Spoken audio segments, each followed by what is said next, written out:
Coucou les voyageurs. Bonsoir les voyageurs. Voilà, on espère que vous allez bien. Ouais. Voilà, alors là, ça va être la deuxième partie du désert qu'on va vous présenter dans cette visite. Voilà, c'était un petit peu trop long, donc en fait, on fait une seconde partie. Et la seconde partie, en fait, on reprend où c'est qu'on vous avait quitté, parce qu'on ne savait plus où on allait, pas plus où on allait, mais voilà, les militaires nous avaient demandé de circuler, ils ne voulaient pas qu'on reste sur la zone militaire. Donc on est parti et on a fini sur les coups des 22 heures à peu près. 22 heures en pleine nuit et sur des pistes, et sur des pistes rocailleuses, à ne pas faire. pas trialisantes mais pas loin franchement. Et à un moment donné, on finit par trouver un truc mais on ne sait pas trop où on est. On le saura finalement que le lendemain matin. Parce qu'on ne voyait plus rien, la seule chose c'est qu'on a vu un petit abri et on a pu se mettre à l'abri du vent. Et de là, on continue un petit peu direction Tatooine. Et là. Et après, on part sur. Non, mais la tempête. Bah, c'est pas Tatooine la tempête, c'est à Ouled Driss. Et ouais, juste après, vous avez dû voir pour ceux qui suivent sur le compte Instagram, tempête. Tempête de sable pendant 2 jours. Gros vent, du sable, machin. Donc on est obligé de se mettre dans un camping, on s'est posé. Tranquillement et jusqu'à attendre le 3e jour que le vent s'estompe un petit peu pour pouvoir prendre les pistes de l'Air Chigaga, parce que les pistes de l'Air Chigaga en fait c'est les anciennes pistes du Dakar. On va le faire au Cap. Il y a eu du vent donc ça a balayé les pistes, donc on voit moins les traces. Mais voilà, on s'en sort, pas de souci quoi. On se perd un petit peu à un moment donné, on se retrouve, il y a du sable un petit peu mou. Mais le Cap, franchement, on s'est bien débrouillé. Je pensais pas là avec l'application Maps.me. Franchement, s'il y en a qui veulent des fois pas investir dans des GPS, des cartes, des mises à jour et ainsi de suite, en fait tout ce qu'on veut nous vendre à chaque fois, on peut s'en sortir. Voilà, ça demandera à être deux, par contre on est tout le temps en train de chercher, il y en a un qui conduit, l'autre qui... Bon, ouais. Et de là, donc on ressort, on traverse le lac d'Iriki, et comme on vous disait, le lac d'Iriki, vous saurez l'histoire un petit peu dans la vidéo. Oui, on va pas tout vous dire non plus, parce que vous allez découvrir dans la vidéo. Mais c'est génial, le lac d'Iriki, on arrive pendant des kilomètres et des kilomètres, c'est énorme le lac, je sais pas, c'est le lac d'Aix-les-Bains quoi. Mais il n'y a pas d'eau. C'est pour ça qu'on a pu le traverser. Donc on le traverse, c'est tout plat, on peut rouler, là ce qu'on a fait du caillou, du sable, on a tout fait. De là, on arrive à Fulzig. Donc ça c'est la sortie des pistes. Voilà, et on est content quand même de sortir, parce que on a quand même mangé de la caillasse et on avait marre. Autant de sable, on y craint, parce qu'on a toujours peur un peu de s'enliser dans les dunes, les choses, les cordons. On a commencé à comprendre un petit peu le fonctionnement. Mais alors les pistes avec les cailloux, franchement même sur la vidéo vous voyez juste des petits cailloux, mais franchement les pneus sont dégonflés, mais ça tape, ça cogne. Et puis bon là quand ça dure 10 minutes, 20 minutes, 1 heure ça va, mais quand ça dure des heures et des heures c'est pénible. Donc bref, on sort de Fumsgid à Fumsgid avec un super resto, des gens très sympas, un petit village très agréable en tout cas. On n'a pas eu le temps mais on aurait pu y rester un jour ou deux en tous les cas. Et Fumsgid, on continue sur Zagora, donc Zagora, le fief de la mécanique. Et justement, j'étais en train d'essayer enfin voilà, je voulais vous expliquer. On dit le fief de la mécanique, pourquoi? Parce que simplement, c'est que Zagora, en fait, c'était vraiment un gros bivouac d'assistance pour le Dakar à l'époque. Donc en fait, il y a beaucoup de mécaniciens qui sont plutôt pas mauvais, qui connaissent les 4x4, qui connaissent un petit peu les transformations. Donc ça c'est un bon point. Et puis comme il continue à avoir les rallyes, le rallye du Maroc, là prochainement au mois d'octobre, et voilà, donc et puis comme on a fait des pistes en général on peut casser un peu du matériel, donc nous on n'a pas cassé, on a fait des améliorations sur la suspension arrière.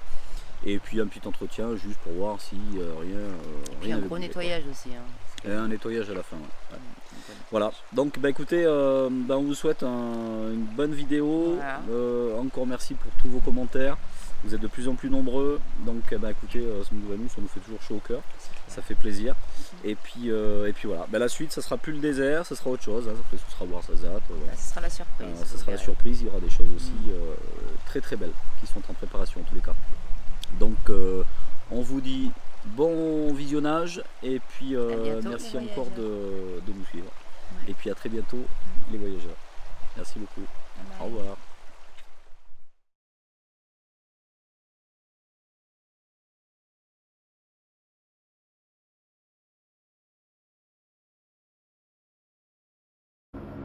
Et ben voilà, après cette sacrée nuit auquel on vous a quitté, et bien voilà où c'est qu'on a atterri.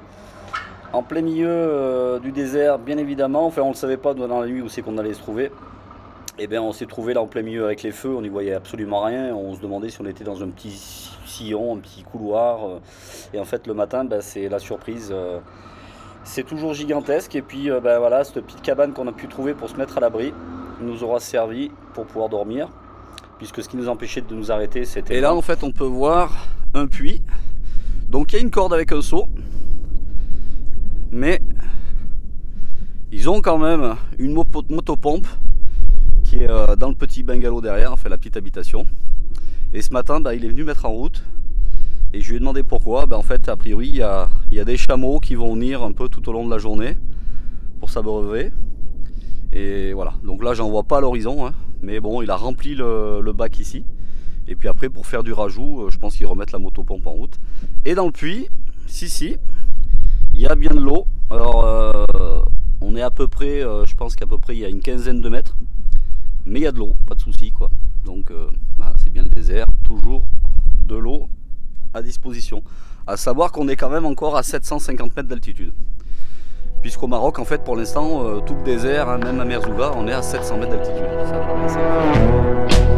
est toujours en altitude au Maroc. Et ben nous voilà repartis sur les pistes.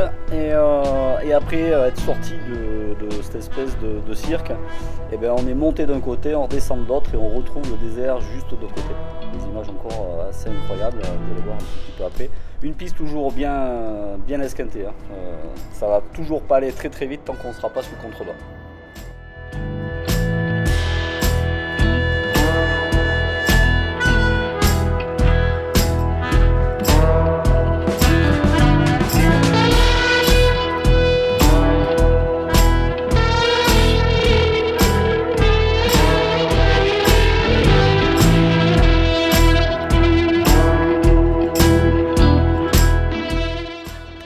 Et ça y est, enfin on est redescendu de la piste rocailleuse et on arrive directement dans le sable et ça fait bien du bien aux fessiers.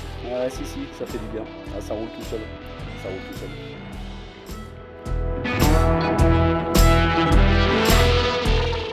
Et on retrouvera un petit morceau de route avant d'arriver à Tatooine.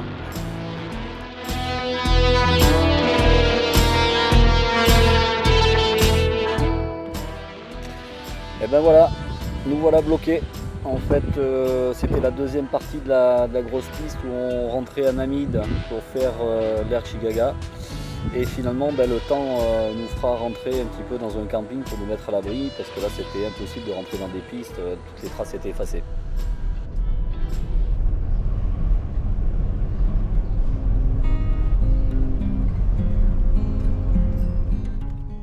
Et après Tatooine, nous voici arrivés à Mamid, après avoir fait 2 jours dans un camping bloqué par une tempête de sable. Et Mamid, ce sera vraiment le départ des pistes pour la piste d'Air Chaga.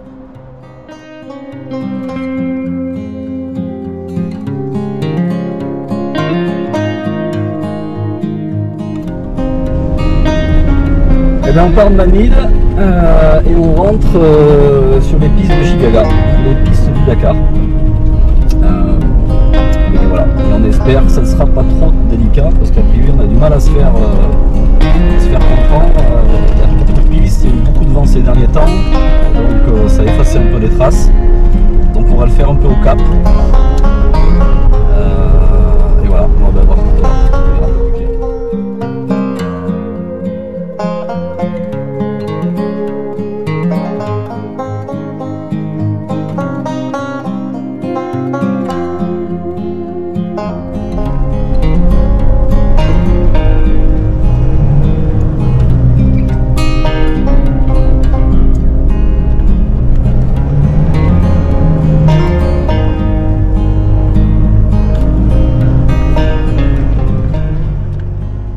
Les amis, On se fait plaisir là.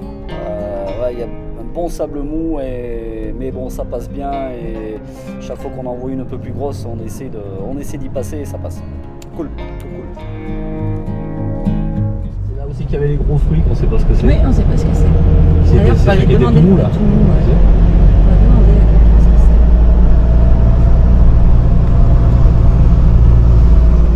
c'est. Alors, ça fait presque 2 heures qu'on roule dans l'herbe de chez Gaga.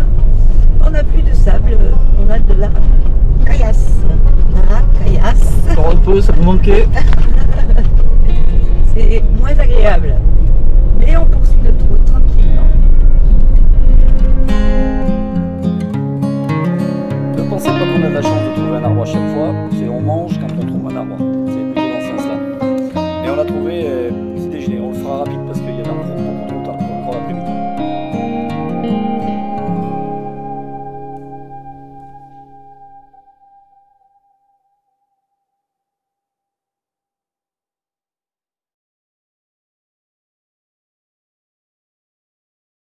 Et nous voilà arrivés sur la source sacrée. Ouais, c'est bien ça, la source sacrée. Et une sacrée palmeraie. Tout derrière ces murs, c'est comme une espèce de village qui se nourrit certainement de la source qui abonde.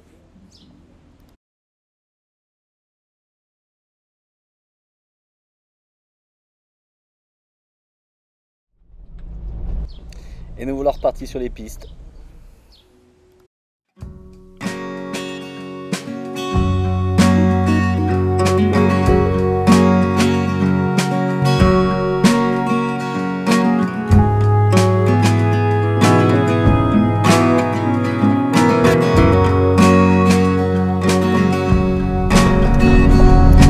Quand on vous dit qu'il y a du caillou, il y a du caillou, et puis là on va s'en taper un petit peu. Et on est passé du sable au caillou rond, au caillou carré,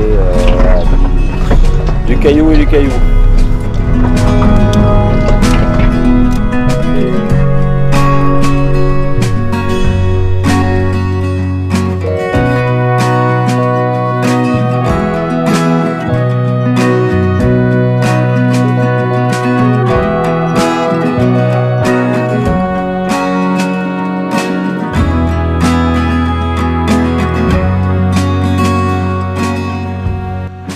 Vous remarquerez que dès qu'il y a du sable, déjà ça va nettement plus vite, c'est nettement plus agréable dans le véhicule.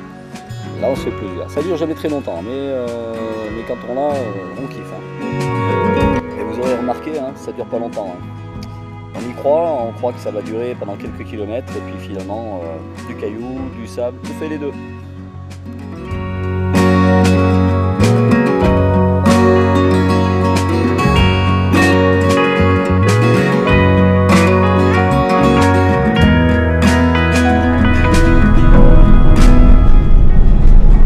Je sais pas si vous voyez comme nous, on est en direction du lac d'Iriki, il n'y a pas d'eau. Et là on est en train de faire comme si on avait des hallucinations, on regarde au loin, la première baraque, là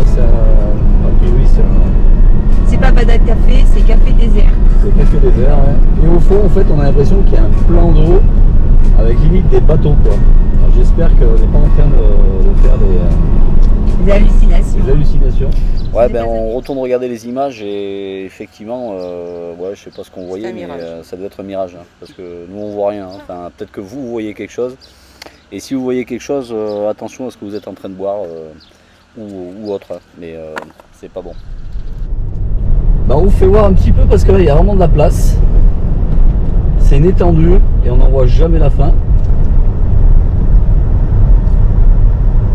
Alors là-bas au fond c'est les dunes de Merzouga, si vous voyez un petit bout de quelque chose de Merzouga, de Shigaga, la fin des dunes. Et là c'est direction le lac d'Iriki. Et on a l'impression quand on regarde le fond avec les reflets qu'il y aurait de l'eau. On pense pas. Oui, toutes les photos qu'on a vues, il n'y a pas de l'eau ou alors je ne sais pas à quelle période. Et pour la petite histoire, sur le lac d'Iriki, il n'y a plus d'eau depuis 1961, depuis qu'il y a un barrage qui a été fait sur Ouarzazate. Ah ben voilà, pour ce soir, on a trouvé un petit spot bien sympa. On n'y croyait pas, parce que regardez d'où on vient. Là-bas, c'est le désert de chez le désert depuis ce matin. Donc on a fait à peu près là 5, 6, 7, à 7 heures de piste. On a traversé le lac Iriki, bien évidemment il était sec. Donc on a traversé le lac en plein milieu. On pensait pas qu'on pouvait vraiment... On pensait aux abords mais pas rentrer dedans. Et voilà. Et le parc national d'Iriki, c'est un peu le contrefort des montagnes qu'on voit là sur le fond. Et donc voilà, on est arrivé nous de là derrière. Et on a vu au loin la Tamaris. Et les Tamaris nous portent chance. Enfin, on est bien dessous en tous les cas. On peut comprendre pourquoi les nomades ils font leur pause. Mais donc voilà. Pas trop mal installé. Hein, qu'est-ce que vous en pensez? Pas mal, hein? On a tout ce qu'il faut pour ce soir. On ne devrait pas être embêté, pas grand monde. Et puis finalement, on a plein d'ombre jusqu'au coucher de soleil. On va avoir droit au coucher de soleil juste en face de nous, de la table pour faire l'apéro. Enfin l'apéro avec rien parce que de toute façon on n'a pas de bière, on n'a rien. Hein chérie, c'est... Ouais, moi il me reste un petit peu de whisky, coca. Mais on préférait boire un peu de bière là, mais alors pour trouver de l'alcool au Maroc, c'est toute une histoire quoi. Ah ouais non mais c'est vraiment une galère quoi. Faudra qu'on vous explique ça un jour dans les détails parce que c'est pas un cauchemar mais ça n'est pas loin. Et ça nous arrive quand même de trouver une caserne d'Alibaba. De temps en temps, mais là ça fait déjà quelques jours qu'on n'a plus rien pour l'apéro.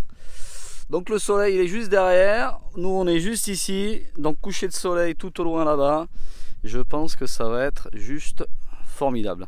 Et là on a sorti un petit peu, on a un petit peu de boulot, réétudier un peu les cartes, la piste pour demain, mais demain ça devrait être assez facile. Maintenant on va sortir à Foumsguide. Et Foumsguide, enfin jusqu'à Foumsguide la piste, et après Foumsguide ben, on reprend la route, cette fois direction Zagora, le fief de la mécanique. Puisqu'en général, ben, quand tout le monde ressort des pistes, ben, tout le monde en a cassé un peu. Donc ben, écoutez, on croise les doigts, on n'a rien cassé, mais en même temps on a été très prudent, on a fait attention à la mécanique. Et elle nous l'a bien rendu parce qu'elle nous a amené à destination sans aucun problème. Voilà. Bon, on vous en dit un peu plus demain.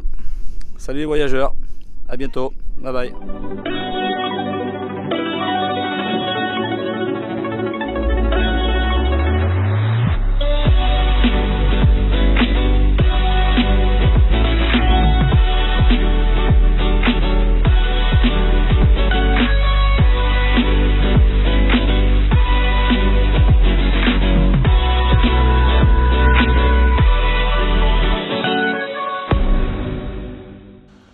Et on vous avait pas menti, hein. Voici le début de la soirée.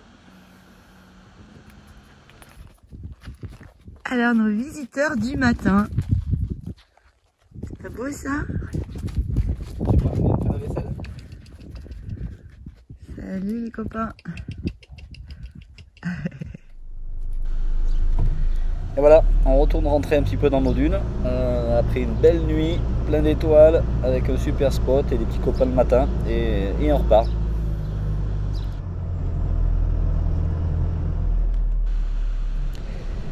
Et voilà, et on sent un petit peu pousser des ailes, donc de peur de ne pas se planter, et ben on essaie de voir si on arriverait à se planter quand même. Donc on essaie de monter un petit peu sur les cordons de dunes. Et voilà. Magali a un petit peu peur à côté, s'inquiète un peu. Là il y a un petit trou de l'autre côté. Mais bon, on s'est arrêté sur la crête.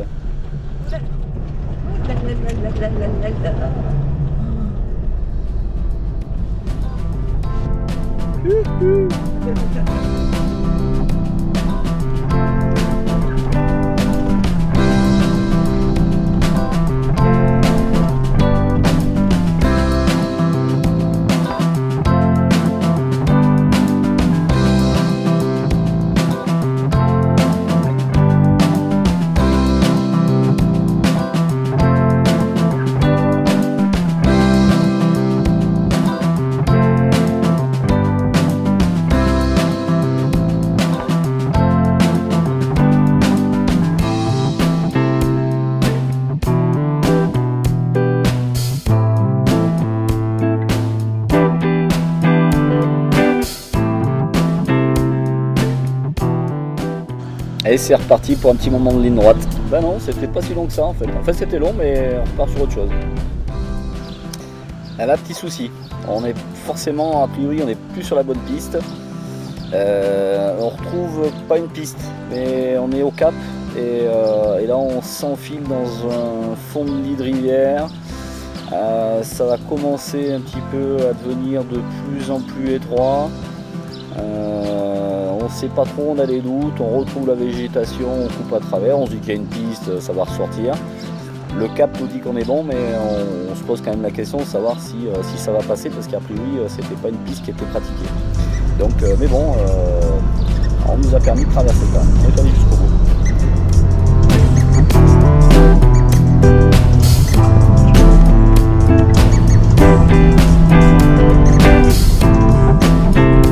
Et ben nous voilà en train de sortir de la piste. Je sais pas si vous voyez le village au fond, dans le creux des deux montagnes. Pas sûr que vous le voyez. C'est Fumsgid. Donc c'est la sortie sortant du désert. Après être passé par l'Adiriki hier en fin de journée. Là ce matin on est reparti pas trop tard. C'est midi moins le quart et on va arriver à Fumsgid. Et on termine par une piste. Comme vous voyez, elle paraît bonne. Mais alors c'est pareil. Hein, c'est des vagues, donc 10 km/h et on est secoué comme des pruneaux. Mais on va y arriver. On va y arriver. Beau paysage, un peu désertique, mais voilà. On est content quand même d'en sortir. On a vraiment, c'est vraiment éclaté pendant 1 jour et demi à faire cette traversée. Donc au total, ça nous fait à peu près 4 jours de désert. Et hier soir, on se disait un petit peu que c'était un petit peu étonnant de retourner un peu en ville. Là, on a eu l'habitude de voir plus personne, mis à part des chameaux, des ânes ce matin. Voilà. Donc on retourne dans la civilisation. Enfin, bon, voilà. Et puis, ouais, le sable c'est bien, les cailloux c'est un peu moins bien. Surtout avec le style de matériel qu'on a. Mais bon, voilà. Nous allons arriver sur la route et hop, allez voir. Au fond, là je pense que vous allez voir, c'est Fumsgid. Et je crois qu'on va aller se restaurer un petit peu avant de monter à Zagora, regonfler les pneus, faire l'essentiel. Donc voilà, on est arrivé à Fumsgid. Et ben, ça n'a pas été sans sueur, mais chouette. Hein. On a fait encore des nuits. Ouais. Bon, la nuit d'hier soir, c'était juste le désert le plus total. Je pense qu'il y en a qui nous prendraient pour des fous parce que tout le monde conseille d'être toujours à 2 véhicules. Nous on fait ça au cap, on s'en sort bien. Et on s'est débrouillé sur les pistes, hein. Pourtant on a fait du hors-piste, on a retrouvé les traces, on s'est débrouillé. Très bien, merci. C'est pas bien? Oui, ça va, merci. En live, ouais. C'est bien. Bienvenue chez nous. Merci beaucoup. Merci. Vous partir après à Gigala ou pas? Ah non, on l'a déjà fait. Ah non, ah oui, on l'a fait, ouais. Et après, Warzat? Après on remonte à Warzazat, ouais. Après Zagora, d'abord on s'arrête. Quand vous êtes le temps aussi, on a un Riyad aussi là. On va faire une vidéo, quelque chose. Un peu de publicité, mais on fait un thé. D'accord. Ok, ok, très bien. Aujourd'hui? Ah non, je sais pas, je sais pas ce qu'on fait nous. Hein. Mais quand vous voulez, juste là, 5 minutes par là. Ah ouais, d'accord. Grand Riyad, des chambres. Ah ouais, mais nous on a le véhicule en face là. Oui, je sais, mais juste un petit live pour vous. Ah ouais. Pour la pub. Pour la publicité. Pour la publicité. Bon, je sais plus trop ce qu'on disait. Là, en fait, le gars, il avait un Riyad juste à côté et il nous proposait de venir faire un peu une vidéo pour lui faire de la pub. Pour faire un peu de pub. Et puis voilà, mais très gentiment, et en fait, il nous proposait si on avait besoin de prendre une douche, quelque chose, comme on avait du désert. Il nous proposait ça très gentiment. Comme à chaque fois au Maroc, hein, on est toujours en train de nous proposer quelque chose gentiment. Alors, il y a toujours un petit peu un esprit derrière de vendre quand même quelque chose. Mais c'est jamais malsain dans le fond non plus. C'est plus pénible parce que ça dure un peu. Mais voilà, c'est toujours des gens avec le fond, c'est avec bonté de toute façon. Il n'y a pas d'arrière-pensée. Et voilà, donc en fait on fait une petite pause, on va manger un petit bout, on doit remonter sur Zagora. Zagora, il y a combien de 168 km je crois. 168 km. Mais là c'est que de la route, hein, donc ça va être facile. Ouais, donc je vais conduire. Donc ouais, c'est Magali qui va conduire. Le dépistes j'en ai fait un petit peu, mais pas trop, parce que je l'énerve. Il est chiant. Non. Si, si t'es chiant. Et voilà. Donc ben on va se retrouver très certainement à Zagora fin d'après-midi. Alors un très bon restaurant, c'est chez Ibrahim Lamné. C'est sur le rond-point, juste à côté de Fumsgid. Et très honnêtement, on vous le conseille. C'est extrêmement bon, il est extrêmement gentil. Barbecue de brochette. Enfin voilà, juste tout ce qu'il faut. Pour vous donner un petit indice aussi de tarifs, il y en a pour certains, ça pourrait les intéresser. Voilà, on vient de payer 140 dirhams, qui doit faire à peu près 13 € et quelque chose. Et on a eu une grande bouteille d'eau minérale à la fin qui nous a encore offerte pour la route avec toute sa gentillesse.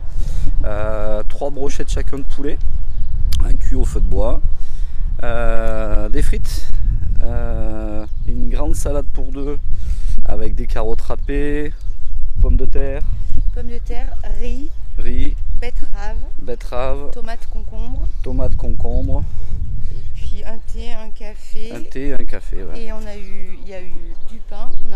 On a pris Allez, du pain on ramène un petit peu de pain, pain maison, Pain qui nous maison. a offert. Et puis reste de brochettes qu'on n'a pas réussi à manger. Et puis ça nous fait toujours de la peine d'y jeter aussi. Et voilà, en tout cas voilà, l'hospitalité marocaine et un petit peu pour la tarification, quoi, pour vous donner un peu une idée pour ceux qui voudraient venir voyager au Maroc. Voilà, c'est tout. On vous embrasse.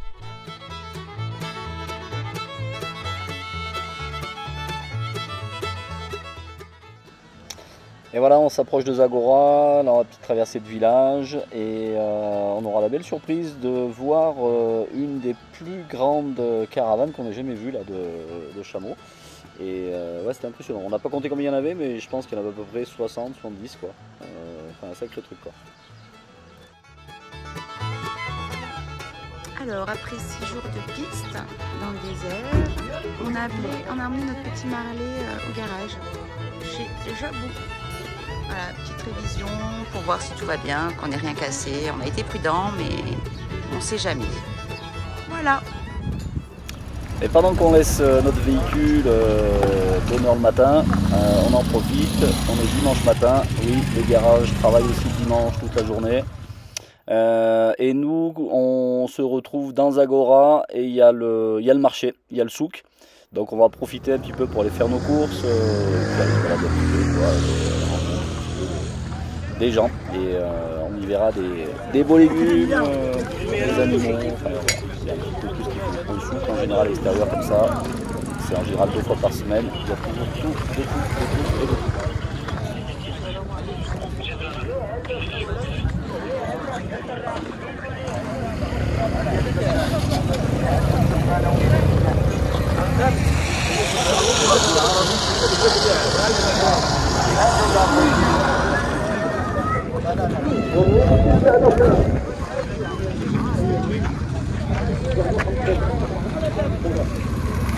اللي عنده الطراق زيتو اللي عنده الطوبه اللي عنده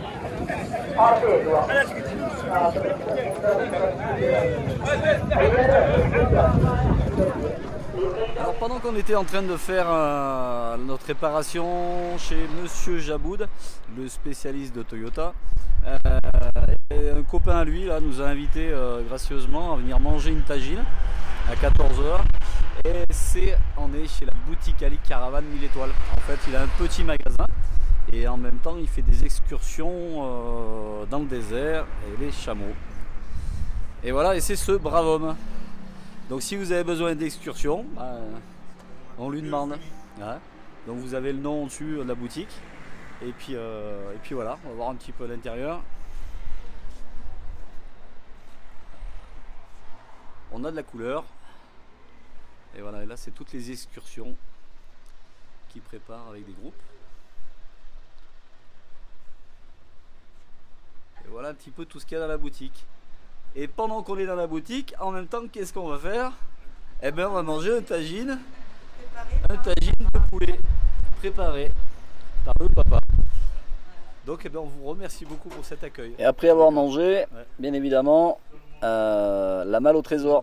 Donc, c'est assez fréquent comme ça au Maroc. Et en fait, il nous fait découvrir un petit peu tous les bijoux anciens d'origine berbère en règle générale. Et donc on aura droit à une explication un petit peu sur chaque bijou et les thèmes berbères. Alors ben, vous avez 2 abrutis européens qui à 15 h l'après-midi, après avoir mangé une tagine Qui était très bonne, qui était d'ailleurs excellente, hein, qui était préparée par l'oncle du gars, qui, bon, bref, un peu compliqué. Enfin, c'est toujours compliqué au Maroc. Enfin, c'est simple, mais c'est compliqué. Et nous voilà partis avec une tagine dans le ventre, 41 degrés, plus personne dans les rues d'ailleurs, il y avait du monde ce matin. Et puis là, c'est le désert. Bah oui, ils sont tous à la sieste, ils sont malins, ils sont à l'ombre. Début d'après-midi, au Maroc, je crois que c'est la sieste. Ouais, c'est ça. C'est ça. Et nous, on retourne en direction de chez Jaboud Challenge, le mécano. Elle doit être finie pour 17 h, donc on va avoir de quoi attendre encore un petit peu. On espère que ça va passer. Ça s'est bien passé, on lui fait confiance. Et puis voilà, on vous dit ça tout à l'heure. Bonne sieste. Allez voilà, un gros nettoyage pour Marley. Elle en avait bien besoin. Et tout va bien. On n'a rien cassé. Alors là, c'est le Jaboud Challenge. Alors s'il y en a qui ont besoin, on peut venir certainement voir ce Jaboud. Parce que ouais. Ça va bien venir à Zagora pour les 4x4 et tout. Ouais. Les tracteurs, les cars. Et chose. Ça va bien venir à Zagora. On se met au service. Ouais. Ça va bien venir. Et c'est vraiment ça en fait, hein. Il est vraiment au service, il a toute une équipe qui est dédiée. Et puis voilà, on a laissé ce matin, on récupère notre véhicule aussi, on est vraiment content. Donc Jaboud Challenge à Zagora. Et on remercie vraiment beaucoup. Coucou les voyageurs. Salut les voyageurs.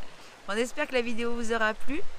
Et puis on vous dit à très vite. À très bientôt. Ouais, pour d'autres paysages et d'autres images. Et... Ouais, il y a plein d'autres choses derrière. Donc voilà. ça va être sympa. La prochaine vidéo, ouais, ça va être top aussi. Plus du sable, mais de la montagne, mais ça va être sympa. Vous allez voir. D'autres choses. On va vous faire découvrir d'autres parties du Maroc.